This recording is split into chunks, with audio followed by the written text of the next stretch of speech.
Il est 8h30, c'est l'heure de la revue de la presse et des médias israéliens ce matin sur Studio Kalita, relayé sur les ondes des radios juives parisiennes. Bien qu'ils aient bouclé leur édition au milieu de la nuit, les quotidiens israéliens mentionnent ce matin en évidence le brusque regain de tension qui s'est produit hier soir dans le pourtour de la bande de Gaza, ainsi que la réponse musclée de Tsahal. Nuit tendue dans le sud, titre ce matin le Yediot Aharonot, qui pour illustrer cette nuit nous montre une photo de l'anniversaire d'une jeune israélienne, Noah Cohen, de Sderot, qui a eu hier 15 ans. Cet anniversaire a débuté hier soir, comme tous les anniversaires, mais après les tirs de roquettes en direction de la ville et du pourtour de la bande de Gaza, eh bien, l'anniversaire s'est poursuivi, toujours dans la joie, mais surtout dans la chambre blindée de la famille Cohen. Des éclats d'obus ont atterri dans la cour d'un des habitants de Sderot sans faire de blessés, et ce après un tir de 3 roquettes palestiniennes en direction donc du pourtour de la bande de Gaza. 2 des roquettes ont été interceptées par le dôme de fer. Parallèlement, vers minuit, les forces israéliennes, ou vers 11h, 23h plus exactement, les forces israéliennes ont repéré un commando terroriste de 5 terroristes qui tentaient de s'infiltrer via la barrière de sécurité, apparemment déguisés avec des uniformes de l'armée israélienne. Les terroristes, au moins la plupart d'entre eux, ont été éliminés, 3 d'entre eux en tout cas selon les forces israéliennes. La riposte de Tsahal est intervenue donc à ce moment-là. Ils ont été éliminés par un hélicoptère de combat et par un blindé, et l'armée israélienne également tiré en direction de position du Hamas. Selon les Palestiniens, il y aurait eu donc 3 tués du côté des terroristes palestiniens. Le Israël Hayom titre: après minuit, Tsahal a tiré sur des Palestiniens armés près de Gaza, et le journal invite ses lecteurs à suivre les développements des événements sur son site internet et sur son application. Elior Lévy, dans le Yediot Aharonot, explique ce matin les raisons de ce regain de tension dans le sud. Il s'agit pour le Hamas de répondre aux critiques émises ces dernières semaines par la rue palestinienne, qui se plaint de ne pas voir je cite, les bénéfices économiques d'un accord d'apaisement conclu avec Israël. Le Hamas est très sensible à ces critiques internes, et pour les neutraliser, il prend donc plusieurs initiatives. Il a d'abord envoyé des messages menaçants aux médiateurs face à l'impasse actuelle des discussions. Ensuite, il a fait parler ses leaders qui ont dit que toutes les options étaient sur la table. Et enfin, il ferme les yeux parfois sur des tirs de roquettes comme ceux d'hier. Mais un attentat ou une attaque repoussant une autre, celle de vendredi à l'entrée de la localité d'El-Azhar dans le Gush Etzion, ne figure pas ce matin en première page des quotidiens israéliens. Seulement en page intérieure, un frère et une sœur, Nahum et Noam Nabis, ont été fauchés vendredi en début d'après-midi par un Palestinien qui conduisait son véhicule et l'a projeté vers les 2 jeunes qui attendaient un autobus. Nahum a été grièvement blessé, Noam plus légèrement. Durant le Shabbat, leur état s'est amélioré, mais l'état de Nahum, qui a été touché à la tête, reste préoccupant. Le Israël Hayom cite Yitzhak Greenwald, qui est représentant de El-Azhar au sein du conseil régional du Gush Etzion, qui a fait remarquer qu'il y avait eu plusieurs attentats ces dernières semaines dans le Gush Etzion, en particulier l'assassinat de Dvir Sorek, Zichrono Livracha, il y a 10 jours. Cela ne nous dissuadera pas. Nous continuerons à vivre et à construire ici, a-t-il déclaré. Yoav Limor, lui, dans son analyse, fait un lien entre les 2 fronts, les attentats dans le Gush Etzion et la tension au sud du pays. Même si de prime abord l'attentat d'El-Azhar vendredi a été commis par un individu palestinien influencé probablement par l'assassinat de Dvir Sorek, on peut déceler le souffle du Hamas qui s'est mobilisé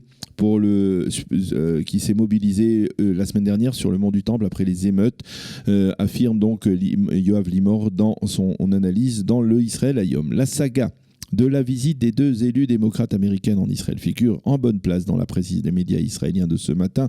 Je vous rappelle que vendredi, Israël avait autorisé Rachida Tlaib à venir rendre visite à sa grand-mère, mais finalement l'élu américaine avait décliné l'offre israélienne. Le ministre de l'Intérieur, Aryeh Deri, a réagi en affirmant: la haine de Tlaib pour Israël est plus forte encore que son amour pour sa grand-mère. Fin de citation. Mais les quotidiens, dans leur ensemble, insistent sur la position de Donald Trump, qui a salué l'attitude des Israéliens dans cette affaire. Et dans le Israël Hayom, le professeur Avraham Ben-Zvi, qui est un expert dans les relations israélo-américaines, a expliqué qu'Israël ne pouvait pas, dans cette affaire, se permettre une crise avec la Maison-Blanche et avec le président américain, qui avait clairement affirmé qu'il ne voulait pas que les 2 élus américaines puissent rentrer en territoire israélien. Quant à Eldad Beck, le correspondant du journal en Europe, il affirme que c'est le droit le plus élémentaire d'Israël de refuser l'entrée de son territoire à ces 2 élus. Ce n'est pas du tout l'avis qu'exprime Gidon Levy ce matin dans le Haaretz, le journaliste qui défend farouchement le sait, les droits des Palestiniens dans les colonnes de son journal, remercie, avec une certaine dose d'ironie, Rachida Tlaib et Omar Elian pour avoir ainsi permis de révéler, écrit-il, le véritable visage de l'État d'Israël. Il remercie au passage également Binyamin Netanyahou et Donald Trump pour avoir rappelé que l'État d'Israël est aujourd'hui l'un des seuls États au monde à interdire l'entrée de son territoire à des opposants idéologiques, pas seulement en Occident, mais au monde, écrit donc Gideon Levy, qui semble prendre ses lecteurs parfois un peu pour des imbéciles. Le Times of Israel affirme, lui, dans sa version en français, à propos de cette affaire, qu'en refusant l'entrée de son territoire à des élus américaines, ce qui est sans précédent, Binyamin Netanyahou perd désormais le soutien du Parti démocrate. Le Israël Hayom consacre ce matin sa manchette à l'électorat russe, celui qui pourrait lui apporter la victoire, en tout cas apporter la victoire à Binyamin Netanyahou et au Likoud. Le journal titre « Les voix russes ne sont dans la poche de personne ». Selon le Israël Hayom, les différents partis se préparent à lancer une offensive de séduction pour obtenir un maximum de voix dans cette communauté des russophones. Et l'une des démarches est la visite que va entreprendre à partir de ce soir Binyamin Netanyahou en Ukraine, avec à la clé une première rencontre avec le président juif ukrainien Volodymyr Zelensky. Les deux leaders devraient signer plusieurs accords bilatéraux dans les domaines de l'agriculture et du tourisme et de l'éducation. Mathieu Tourfeld commente l'offensive du Likoud en direction des Olim russophones. Il rappelle que Lieberman a perdu le soutien d'une partie de cet électorat, puisque son parti avait 15 mandats en 2009, tandis qu'il n'en a plus que 5 actuellement. Cet électorat est certes rigide, assez rigide, écrit donc ce matin Mathieu Tourfeld, mais il n'est pas stupide. Certains ont compris le bluff de Lieberman et son parti. Leur vote peut être déterminant pour eux, mais également pour l'ensemble de la société israélienne, écrit donc Mathieu Tourfeld ce matin dans le Israël Hayom. Et en marge, le même journal publie des extraits d'une lettre envoyée par le directeur général du ministère de l'Intégration à tous ses fonctionnaires, leur rappelant qu'il leur est formellement interdit d'œuvrer en faveur de Lieberman à partir de leurs fonctions ministérielles.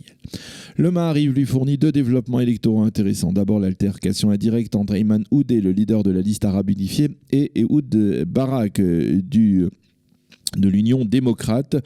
Pourquoi ? Eh bien, tout simplement parce qu'Ehud Barak, avec la délicatesse qu'on lui connaît, a posté un tweet protestant contre l'interdiction par la police de manifester veille de Shabbat dans une rue de Petah Tikva qu'emprunte généralement le conseiller juridique du gouvernement Mendelblit pour aller à la synagogue. Petah Tikva, ce n'est pas Omel Hiram, a déclaré Ehud Barak, ce qui a fait bondir Ayman Oudeh, qui lui a répondu très sèchement « Vous ferez mieux de quitter immédiatement la scène politique. Celle-ci n'est pas faite pour des hommes du passé comme vous », a déclaré Ayman Oudeh. Mais Barak n'a pas apparemment l'intention de se retirer. Au contraire, on l'a vu hier soir participer à une autre manifestation, toujours à Petah Tikva et toujours contre le conseiller juridique du gouvernement.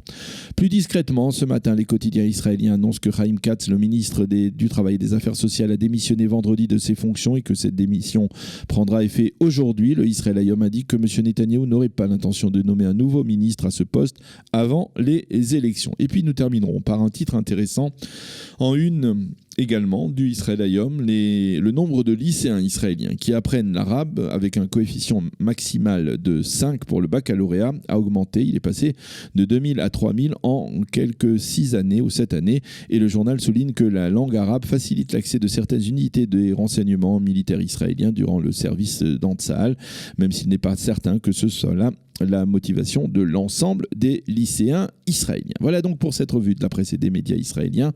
Nous allons marquer une pause avant de poursuivre notre heure d'actualité.